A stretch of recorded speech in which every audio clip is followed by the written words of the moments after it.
Good evening, guys. Welcome back to the channel. I thought I'd make another quick video here for you guys. A part two as to how does UberChiGuy make so much money every week. Had a lot of reviews. I thought I'd make a part two, throw in some additional information. So let's get started. As far as this week went, it was a slow week. 8.10 on Uber and then 8.53 on Lyft. So overall for the week, guys, let's add that 8.10 and then 8.53, 16.63 for the week.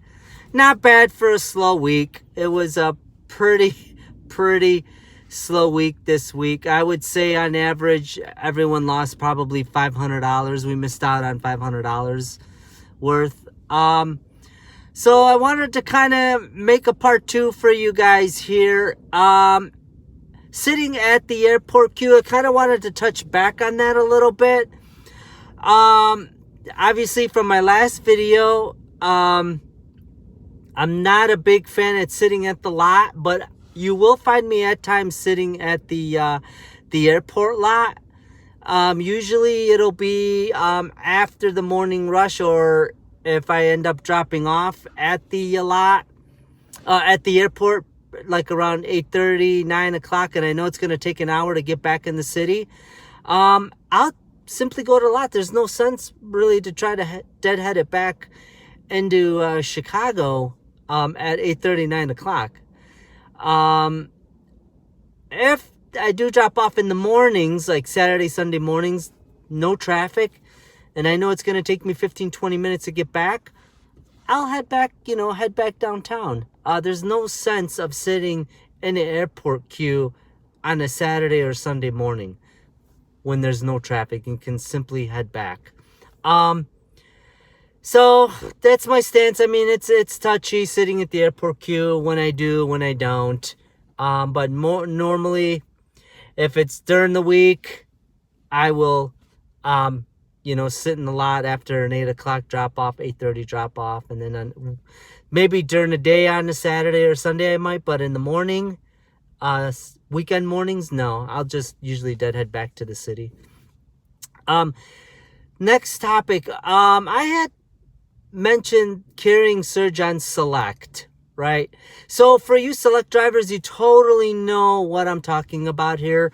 When we are in a surge area, and this is select drivers, what we do here is we can carry the surge with us and take the chance of not getting a select ride. And if we don't, we can cash what I call, or maybe some of the other drivers call this as well, we kind of cash this out at a later time. So we'll go and we'll take a Lyft Lux, for example, or I will take a Lyft Lux, for example, and then carry this 775 surge with me and use it later on during the day, and then switch it over to UberX and then take an UberX ride with a 775 sticky surge, I guess, if you will, with me. So that is another trick that I utilize. Spoofing. Okay, so what is spoofing? All right, if you are basically sitting around waiting for surge to pop up, what will happen is that you will end up waiting longer for a ride. So let's say you have the app off, you drive into the surge area, and you turn on and you go online. The servers are going to see that on the back end, and that's considered spoofing the surge.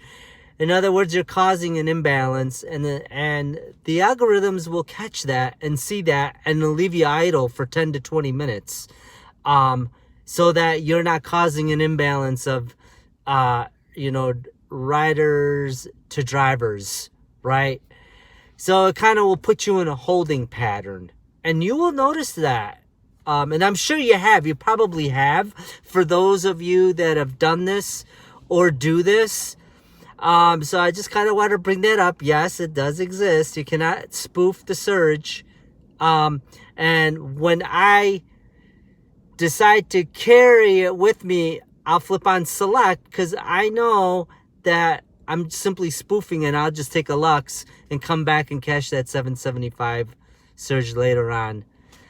Okay, guys, my driving hours are normally 4 to 10 a.m. If it's busy, I'll stay out and I'll drive 4 to 4. Or if I get caught out in the burbs somewhere. But normally I think the best hours to drive are 3:30 a.m. to 9:30, 10 o'clock in the morning. And then go home, take a nap, relax, have some lunch, and then come back out and drive 4 to 8 Monday through Thursday. And then on the weekends, Friday, Saturday, and Sunday, I'm usually pretty busy all day. Why do I wake up so early? Number one, no traffic.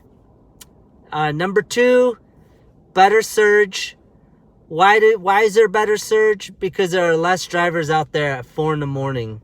I'm sure a lot of you guys out there, it's hard to get up at 3 in the morning, 3:30. It takes practice. It takes time. But if you start, you'll get there. You'll wake up automatically. But this is why I get up so early. Really, the big part is no traffic, better surge. I can maneuver through the city. I have the whole city to myself pretty much. And you morning drivers know exactly what I'm talking about. Okay, next thing for you guys. You guys are probably like this one. How to use both Uber and Lyft app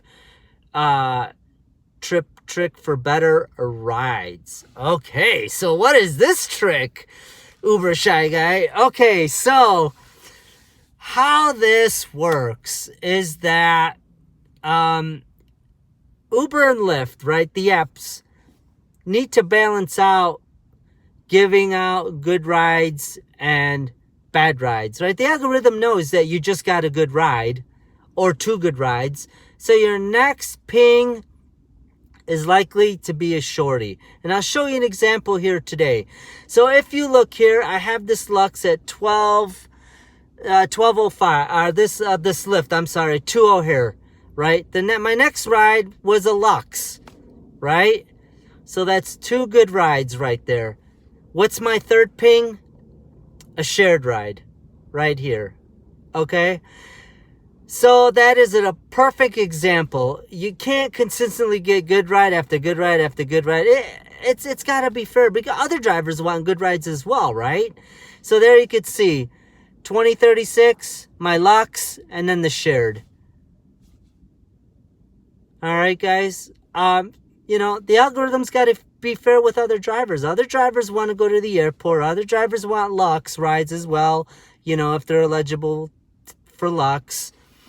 So what I do is I will turn off Lyft and then I'll go to Uber, and the likelihood of me getting a good ride off of Uber, because Uber sees on their side that I've been idle, I'll usually pull a good ride out of Uber, and here's my $30 ride off of Uber.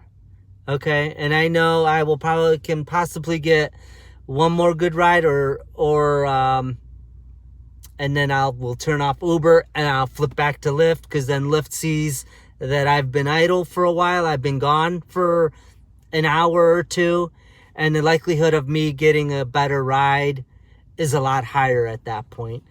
All right, so little trick there, guys. You can try it. It is helpful to have both apps. I would recommend you do both, and you can do that. You can do this little trick. I drive 10 to 12 hours a day every day. And then the other thing is I wanted to go over some of the comments from the first video. You do a great job, great attitude, but you work many hours, 7 days. Yes, I do. Yep, I know. I need to enjoy life. Are pool rides fair game while trying to finish out the quest, or do you avoid them? Anthony. So what I do for pool is I decline them in the beginning of the week, and then I see where I'm at by, say, Wednesday or Thursday. And if I'm behind the 8 ball a little bit, on Thursday, then I'll start taking pools, right? Because I want to finish that quest, so I'll take the pools. Probably I'll take one on Wednesday, and if I get one on Thursday, then I'll take a pool on Thursday just to catch up. But it all depends on how busy it is that week. If it's really busy, then I have no need to take a pool, right? I'll just take Uber X's. Thank you very much. Merry Christmas. Any tips for Lyft filters? Okay, Lyft filter. First, Chicago. For Chicago drivers, if you're going to use your Lyft filters, try to save them for when you're way out. Try to stay...